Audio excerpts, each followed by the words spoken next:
یہ کہتی ہیں اگر رمضان میں فوت ہو جائے تو کیا اس کو عذاب قبر ہوگا؟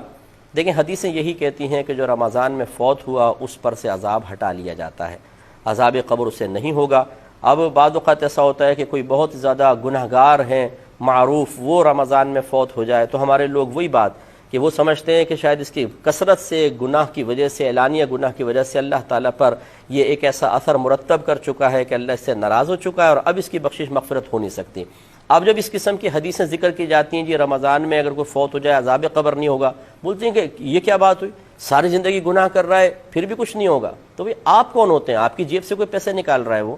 یا آپ کی کوئی پراپرٹی اس نے قبضے میں لے لی ہے، یہ اس کا معاملہ ہے، اس کے رب کا معاملہ ہے، آپ کو کیا تشویش ہے؟ بلکہ اس طریقے سے اللہ تبارک و تعالی کی تقسیم پر اعتراض کر کے آپ گناہگار ہوں گے۔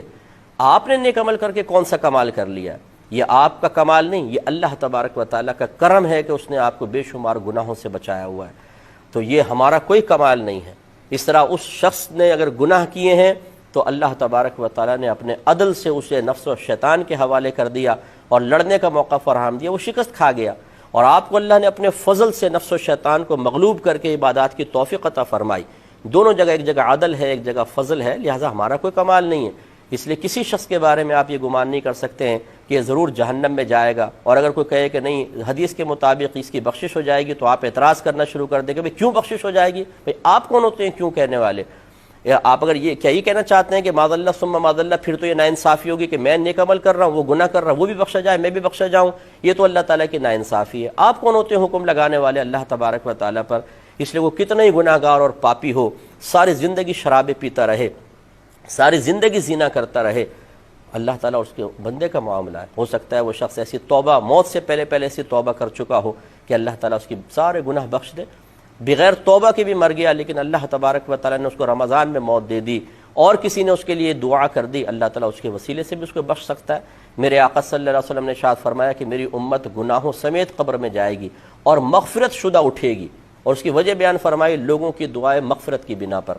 یہ شرح الصدور کے اندر یہ حدیث پاک موجود ہے۔ تو پوری امت کے ساتھ یہ معاملہ نہیں، لیکن اکثر کے ساتھ ایسا معاملہ ہے، کیونکہ بعض سرکار کے امتی جہنم میں بھی جائیں گے اور پھر آپ کی شفاعت سے وہ باہر آئیں گے، لیکن یہ اکثر لوگوں کے بارے میں سرکار کا قول ہے کہ میری امت گناہوں سمیت۔ ایک روایت میں ہے کہ میری امت گناہ سمیت قبر میں جائے گی تو جمعے تک انہیں عذاب ہوگا، اگر عذاب ہو رہا ہے جمعے کے بعد عذاب اٹھا لیا جائے گا۔ یہ تو میری اللہ کی مرضی ہے نا، تو اس طریقے سے ہمیں اللہ تعالیٰ کی تقسیم پر معترض نہیں ہونا چاہیے۔ اللہ نہ کرے، خدا نہ خواستہ آپ ابھی بڑے پپو ہیں، نیک ہیں، پرہیزگار ہیں، اور پھر آپ سے کوئی خطا ہو جائے